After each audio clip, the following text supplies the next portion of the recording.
Funny enough, that nowadays you can even create content specific for one person. Like I can create a complete white paper in a matter of seconds when I have the base white paper already, specifically for one challenge, specifically for one situation, specifically for one company. Because creating content, if you have the base right, that means that company X in a specific situation at a specific time, you can just send an ebook to them or a white paper to them that's specifically for them. Do you know how much value that is? You can even create it from conversations or company statements or press releases or whatever. You're listening to the Sales Today podcast, and I'm your host, Fred Copestake. On this podcast, we explore how sales professionals can develop a modern approach to winning business, the application of virtual selling techniques, how to create meaningful business relationships, and much more. Why not take our free collaborative selling scorecard to see how your sales approach suits today's environment? You'll find a link in the show notes. And welcome to this episode of the Sales Today podcast, where I'm delighted to be joined by Hanneke Vogels.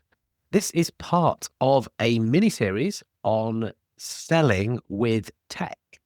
Hanneke is one of the world experts on this. That's why I'm so pleased to be talking to her about it as we go through a framework to understand how we can use tech to get the right opportunities, to do the right research, to have the right conversations, to deliver the right solution, and to make sure we have the right outcomes for our customer.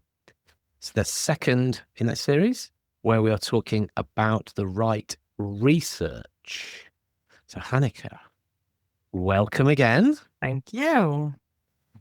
Here we go, ready for right research. Mm-hmm. So a couple of the things that I would tend to cover on training around this is it's understanding decision-making units. Mm-hmm. There are not getting to be less decision makers in most complex deals these days. It's increasing, is it not? Absolutely. We can then also think about how we can use tech to sort of plan the opportunity. So a bit more of the account plan, if you like, and really just getting down deeper into what is the customer valuing. So we spoke about broader value props and understanding customers' world in the first episode. Now we can go a little bit deeper. Yeah. So decision-making units. Let's start on that one. How can tech help us with this? Well, tech can do so much. So let's start with when you've identified the people, right? So you know it's Fred, John, and Natasha who are making the decision. Usually it's not three. Once you know their names, you can look them up on LinkedIn, right? But you can also feed them to an agent. There are AI agents. They're very accessible. If you look at agent.ai, for instance, for just a couple of bucks, you can use credits to run them.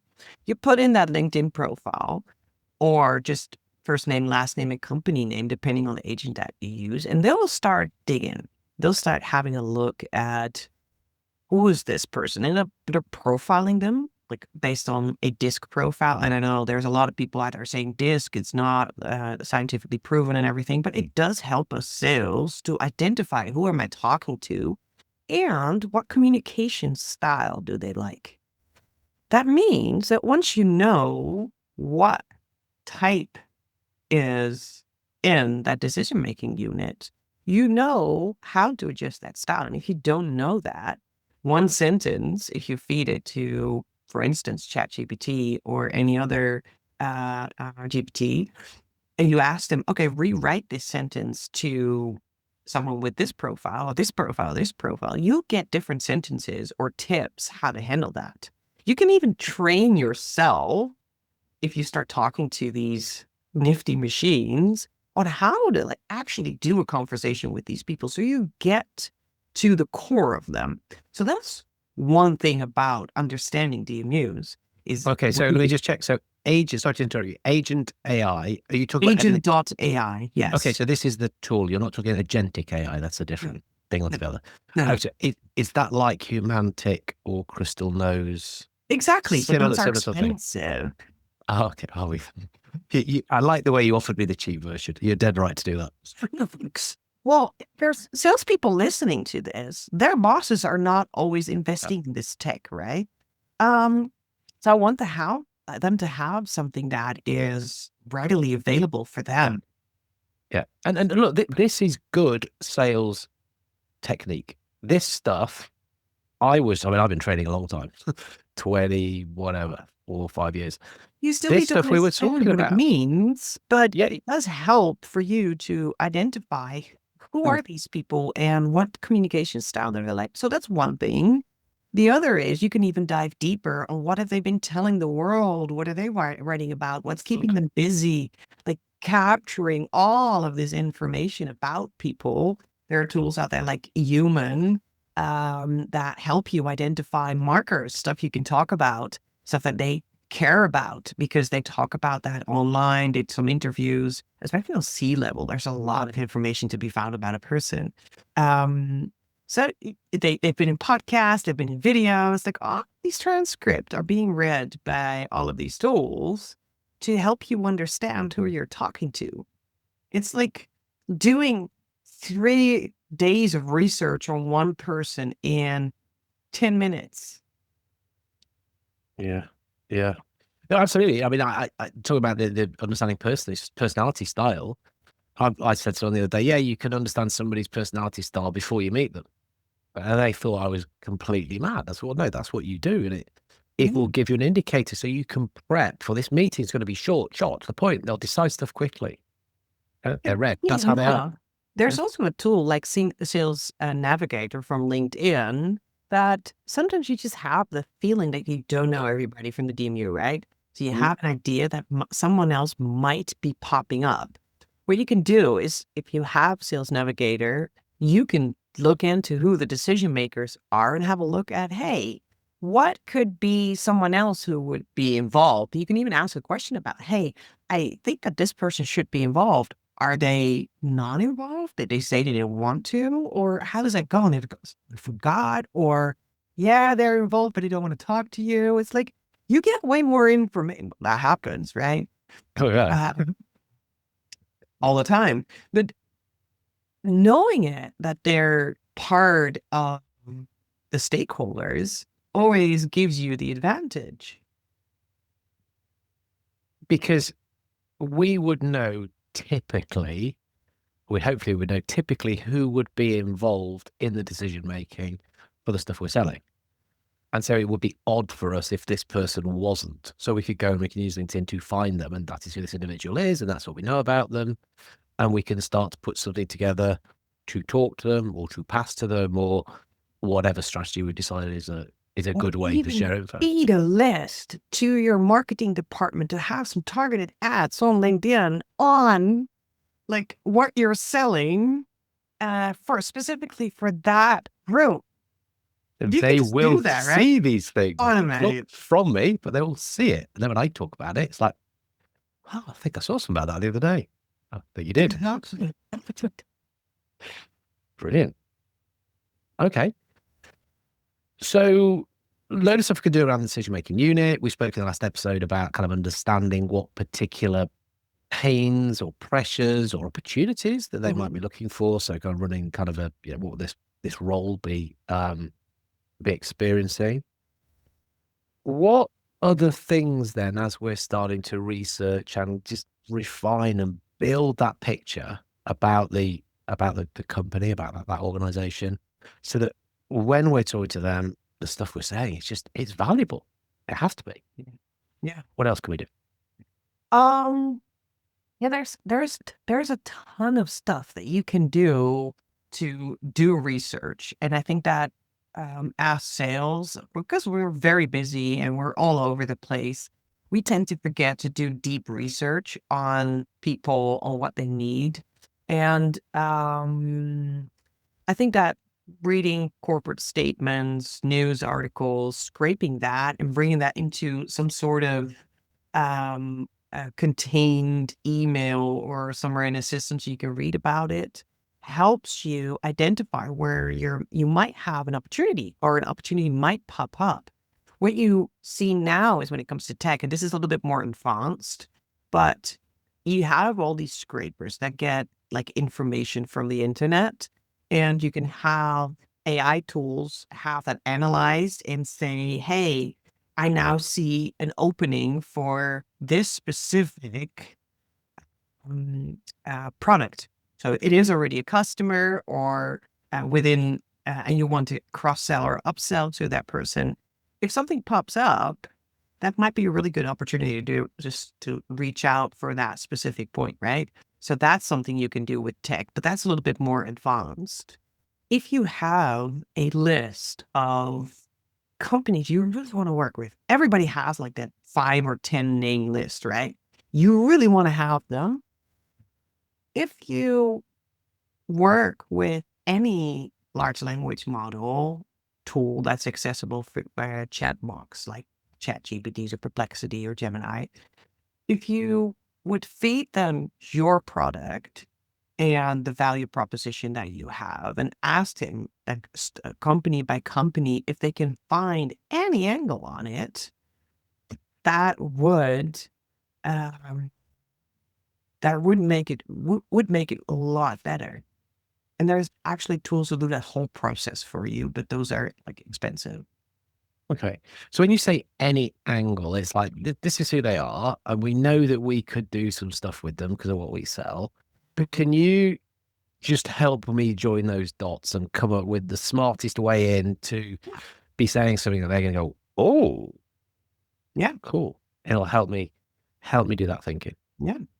Yeah. It's also about selling value. So funny enough, like nowadays, you can even create content specific for one person.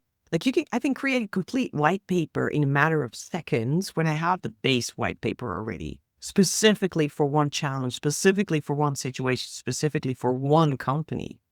Because creating content, if you have the base right, that means that company X in a specific situation at a specific time, you can just send an ebook to them or a white paper to them that's specifically for them. Do you know how much value that is? You can even create it from conversations or company statements or press releases or whatever. Does it matter if they receive this and say, yeah, well, you use ChatGPT for that? Well, how would they know if you're doing it right? M dash.